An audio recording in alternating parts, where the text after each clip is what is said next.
Kasi Martes. Good morning! Here I am for our brunch meal. Tingnan niyo. Here are the young bamboo vegetables. Ito ang known to kung gagawa ka ng sariwang lumpia. Sarap to. Then I have my bola-bola. And the embutido, binili ko to kasi from our neighbor. Parang masarap din. And also the pancit niya. And also the beans. And I have all the kinds of saging here. At saka, meron akong nabili na torta. Famous kasi ang torta dito. Ang sarap-sarap eh. Sarap-sarap ng torta.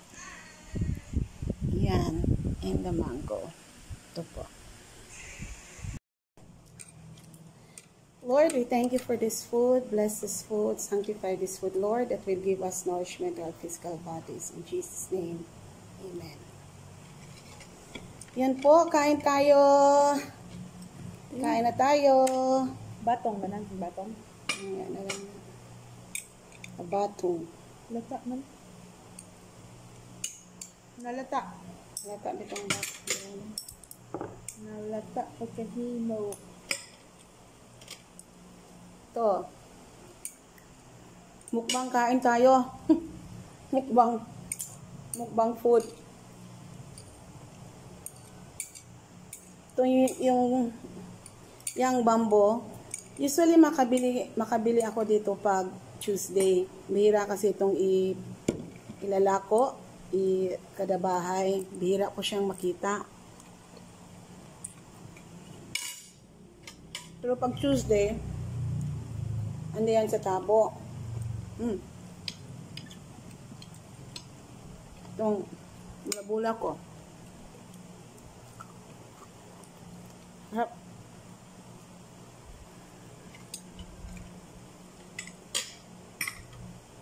Yun ang nakabili ng isda kasi nga yung gusto kong isda wala.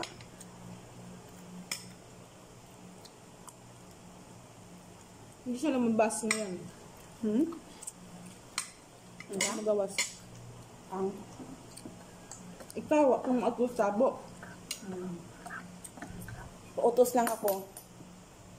Kasi init na eh.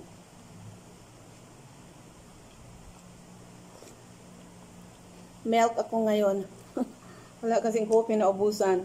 So milk na lang lahat. Okay lang basta mas may mainit na sa ano parang Oras man. bukan ko tong embutido Hindi ko na. na ginagawa sa kaibigan ko. Marami kasi nagbibenta dito ng mga pagkain. Natuto na silang magbenta ng pagkain. Sarap. Sarap din.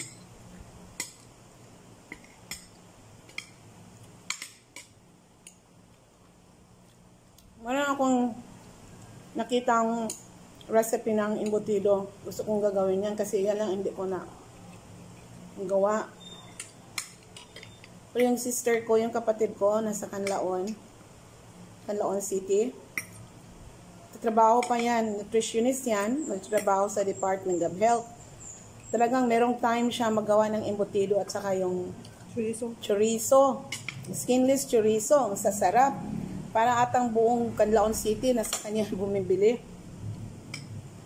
Bigyan daw niya ako ng ingredients, paano paggawa.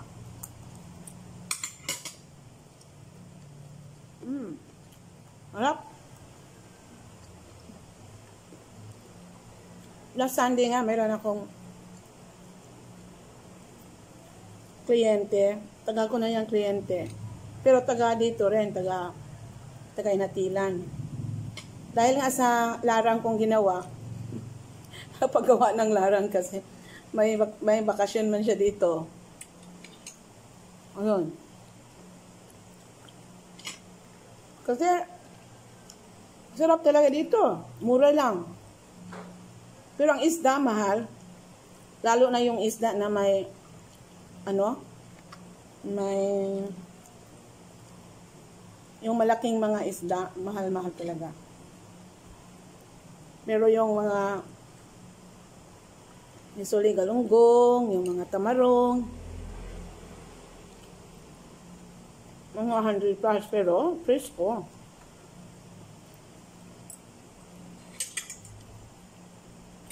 Yun po.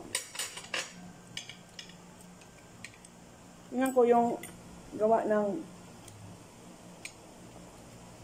ito, pancit. Kaya ingon ani nga pancit. Ano tawag ani? Canton. Niki. Harap.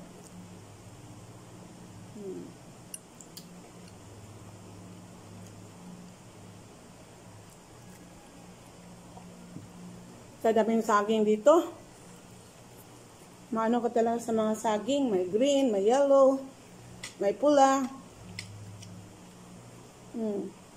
Sabi ng kapatid ko, yung doktora, huwag mo nang alisin to. Ito, Kulang na lang. it's good for the heart. Oo nga, kulang na lang daw para maunggoy.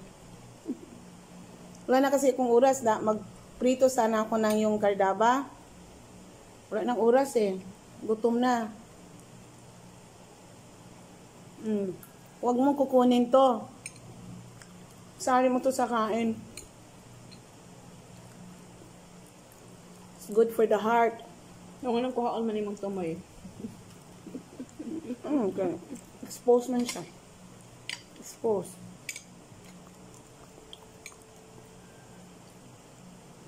May saging na ako ng green. Kanina yellow. Okay na ni Mak na saging. Lamig na. Ay, ito. May mangga. Nagmang siya no? Muna na itong dahil. Makakuan eh. Tubs.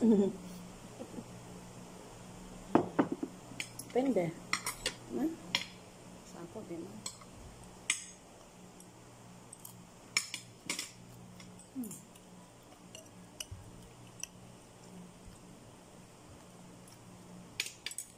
Sarap kasi yung coconut. Akala ko nga sa noon, paano to pagluto? Ito, nilagyan ko ng coconut din. Ang kanyang para bang gata.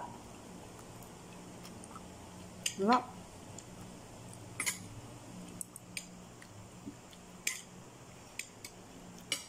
Sa kalambot.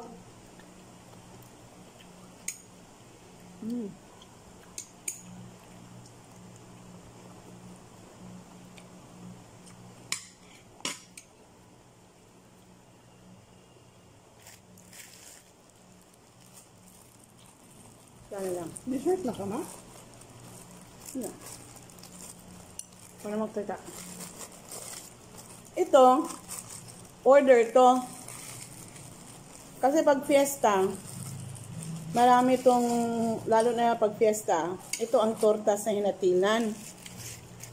Hindi ito ginagawa ng oven. Yung old oven, na parang pugon, anong tawag yan sa English? Pugon.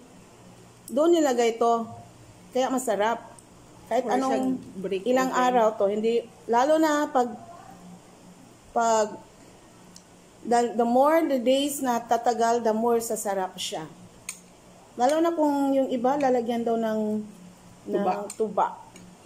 Yung tuba sa tuba, it's the coconut. Yung bang wine. So, lalagyan ng tuba or wine sa coconut. Mas masarap yun. Kaya ito, tingnan nyo. Sarap. Sarap. Sarap, masarap. Dito ka lang muna.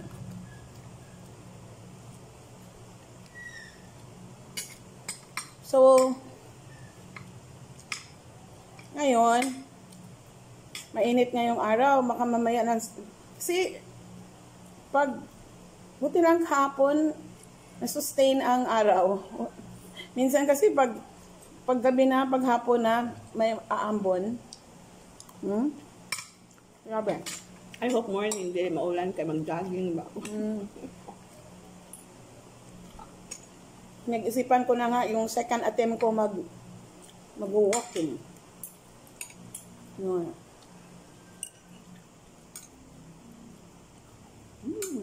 Sarap.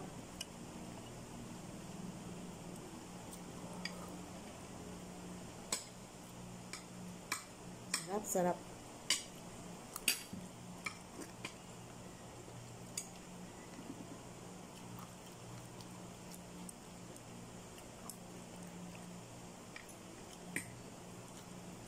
Hapon, dinala na ako ng kinilaw. Ang sarap ng sa kilaw.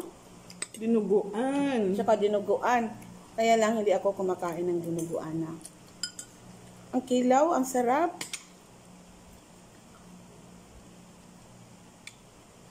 So, kaya dito, dapat moderate ka na lang kumakain. Ako po.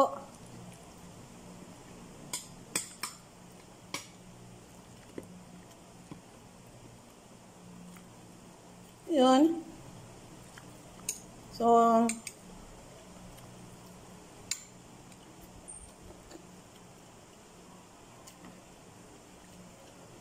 kain ng tayo. Tapos maya-maya magtrabaho na. Meron kaming training sa electronics and other products. So,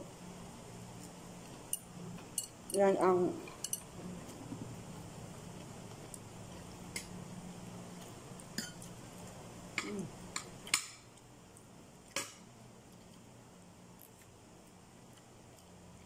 So, mga kaibigan, kapamilya, kapuso.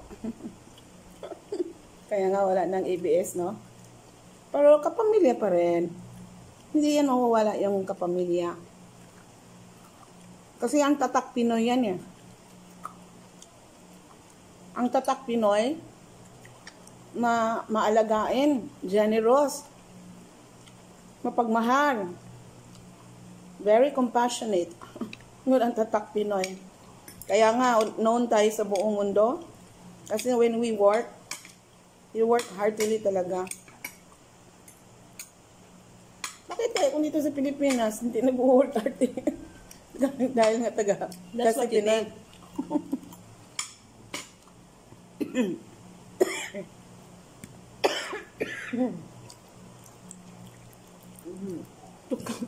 Nasuko ang mga Pinoy mo. Tukan ko na. May naghisgot daw pag tukan Dili. daw. Siguro, lahi ang motivation sa mga Pinoy nga nagtrabaho sa abroad kay mas dako man ang ilang income. Tapos, ilahang ginahuna-huna, ilahang family nga naadre sa layo, Pilipinas. O para sa naadre daan sa Pilipinas. Gamay kay sweldo. Wow. Kaya dapat babangon tayo. Pilipinas, bangon tayo. Nandito na lahat. Kaya, yun lang po, yung salary. Mas man, manghatag ka ni, layo. Pwede mo kunan ako ano?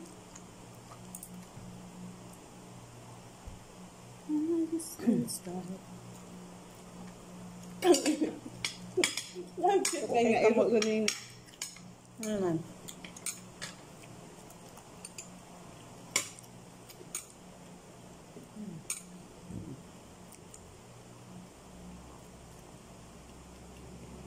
Nairo nga nang snab na ako. Nang jogging ko. Huwag tagda. Kutag na. Hadlok ni mo, naong ni mo. Human, paglabay na ako. Kaya sinut din siya. Kita naman siya ako. Sige na may paglabay dito. Kailanin mo? Mga bata kaya. Kailanin ni mo? Hi! Hi! Sabi na ako di sa managad. Pagbabay na ako. Uy, hi ate. Uso. Hello. Ayun.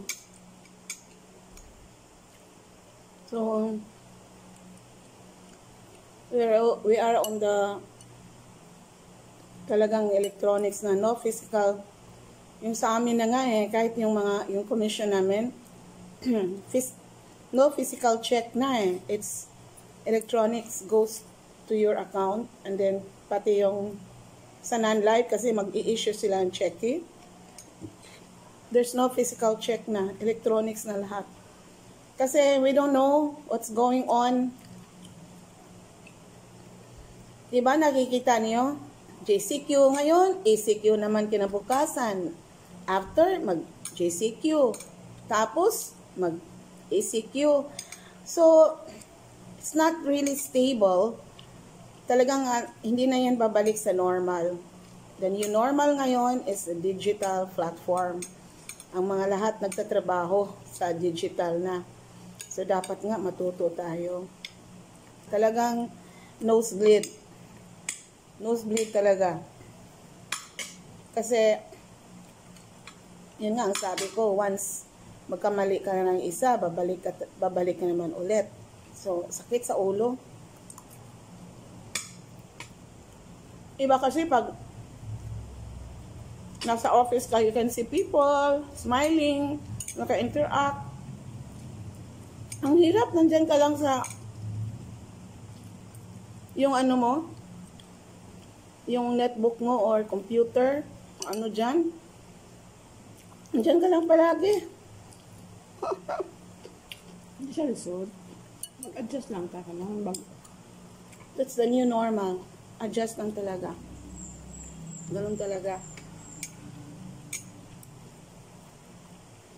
Kung nga dito,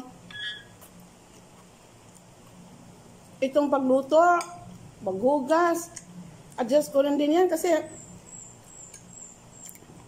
kung diretso ka lang sa office, pwede naman akong hindi magkakain, hindi magluluto kasi may magluluto, mayroon mang kantin. Ngayon dito, okay nga, ayoko naman din palaging ngayon nag-start, mayroon nagbibenta sa amin. Pero, iba kasi pag ikaw ang nagluluto. Lalo na ngayon, low salt ako. So, talagang dapat ako yun talaga magluluto. Dapat ako yun talaga ang... Dapat lang akong magluluto. Ako yun. At saka, trabaho, dami ko ng follow-up sa mga emails. Hindi ang dabong na. Kaya maghimo dito fresh lumpia. Ano na? Oh. Magkuan. Ang kato namang do. Ang do na sa dimuhon mo. Maghimo kag do ngayon mo.